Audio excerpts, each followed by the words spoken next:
It's midday. You're walking home from the park like you've done a million times before. Suddenly, someone grabs you from behind and covers your mouth so you can't scream. He pulls you behind a secluded dumpster. You can't see him, but you can smell him, and you can hear him when he whispers in your ear that if you're quiet, he won't kill you after he's done raping you. He is about to put you face down on the ground, and he's choking you to make sure you stay quiet. And this is also to cause you to pass out. At this moment, you have about 3 to 5 seconds to react before you pass out from lack of oxygen. You have just a few seconds to make a decision of whether to fight him off, to get away from him, or to get help. You have just a few seconds to see his face, look for any distinguishing marks, anything you can do to get him caught. Or you have the decision to just pass out and do nothing, unable to protect yourself. What would you do if you were in that situation?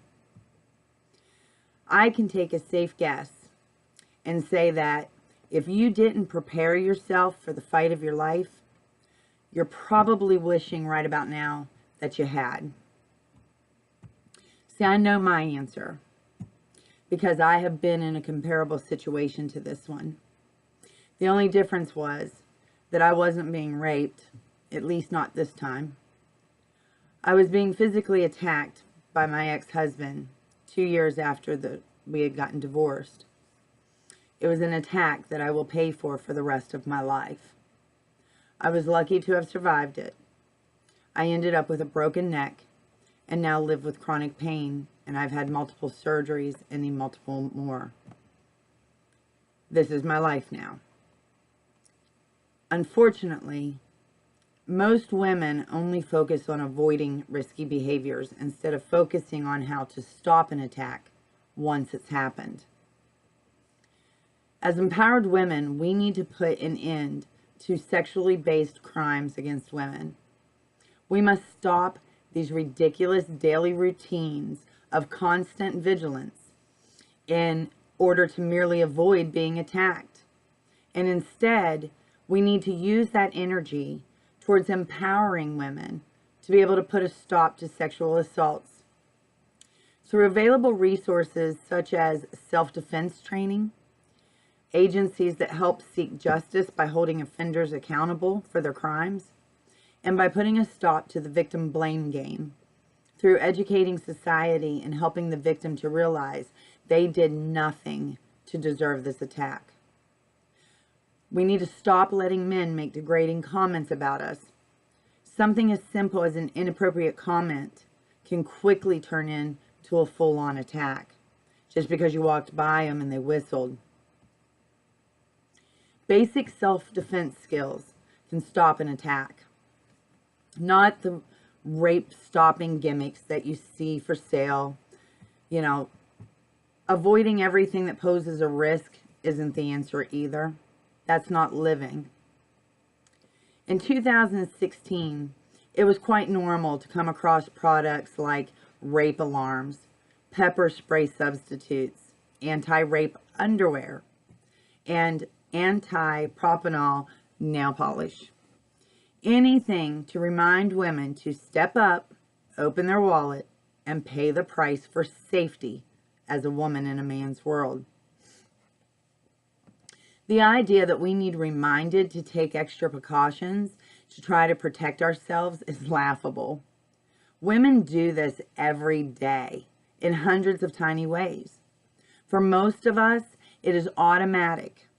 When you've been shouted at, grabbed, and made feel afraid of your safety by men in the street 100 times, responses such as crossing the street, doubling back, or avoiding darker routes, clenching your fist or walking faster, and countless others, that all happens instinctively for us.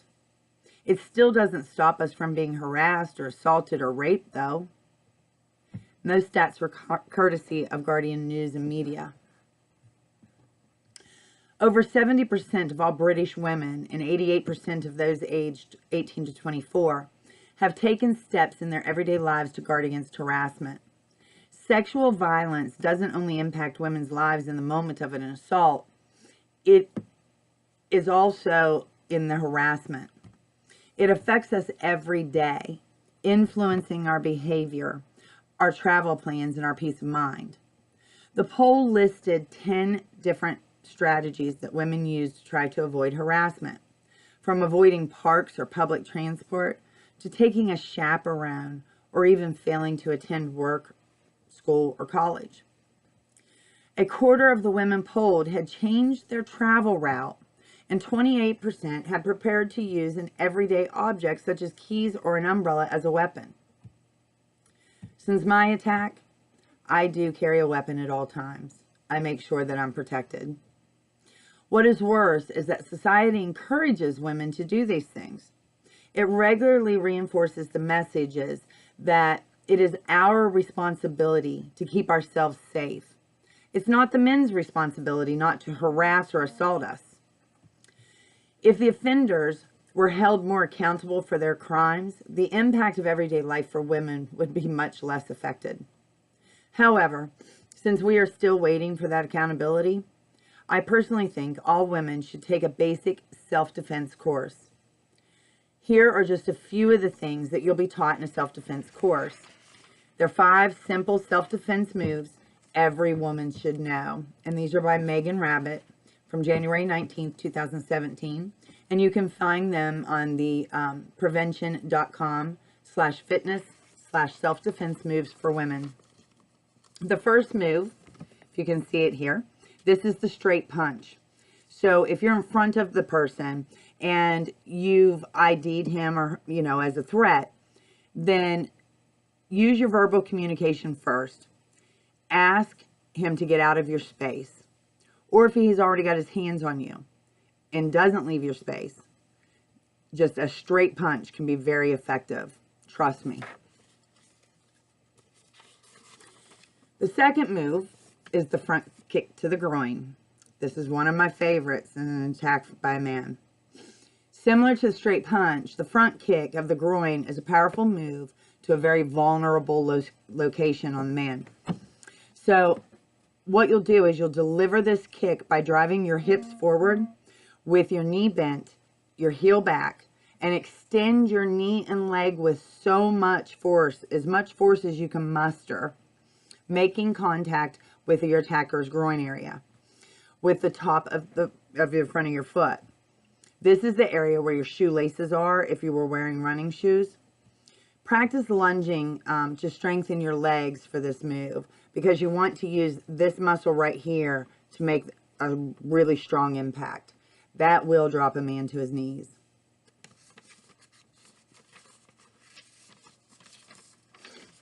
The next one is the knee kick, okay?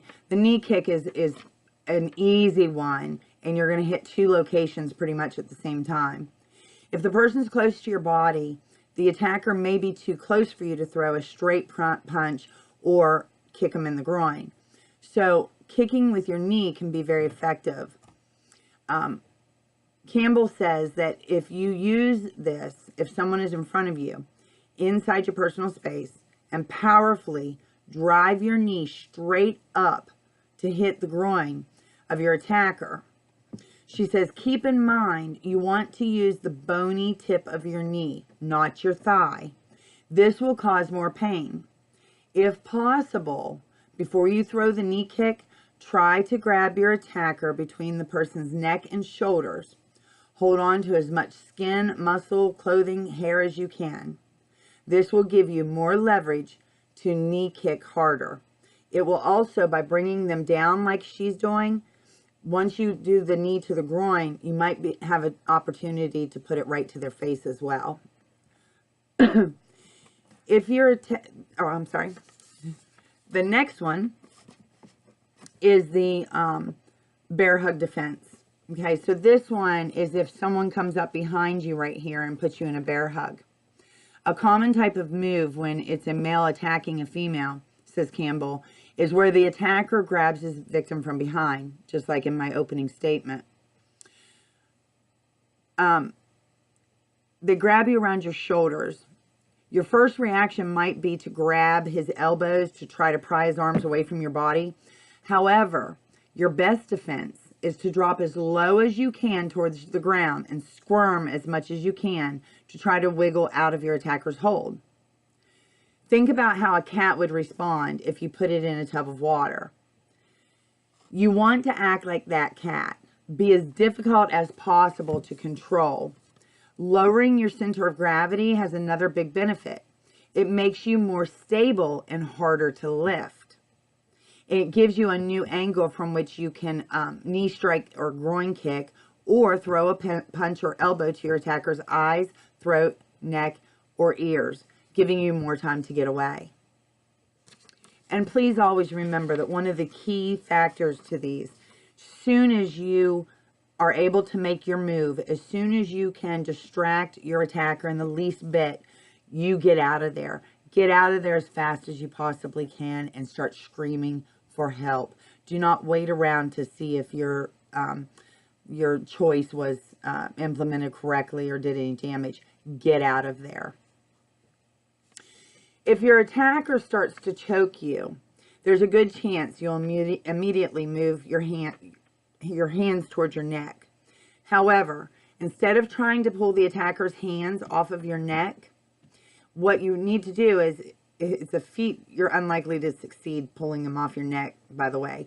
But especially if you're smaller than your attacker, you can use your hands like hooks with your thumbs against your pointer finger and hands in a C shape, and pluck at your attacker's thumbs, like pick at them.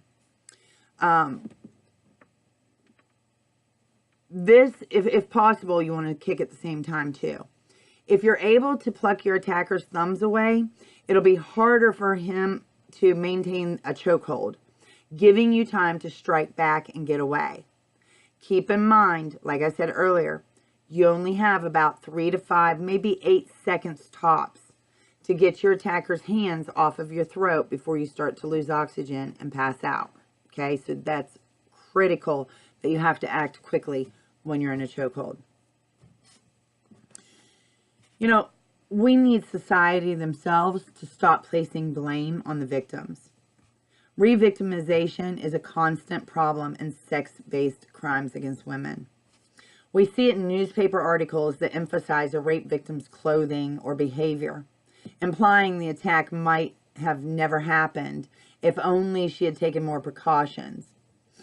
We see it in celebrity warnings to young women to avoid rape by not drinking, not wearing the wrong thing, not being in the wrong place at the wrong time, because the assumption goes rape is a shadowy, inevitable force out there waiting for silly women who walk into its path, not the deliberate act of an individual criminal.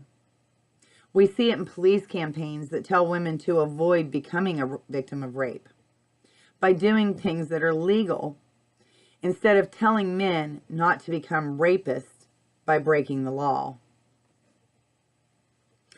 When you have a sense of what you could do in the event that you were attacked, and you believe you could do something to help yourself, the likelihood that you'll actually do something increases.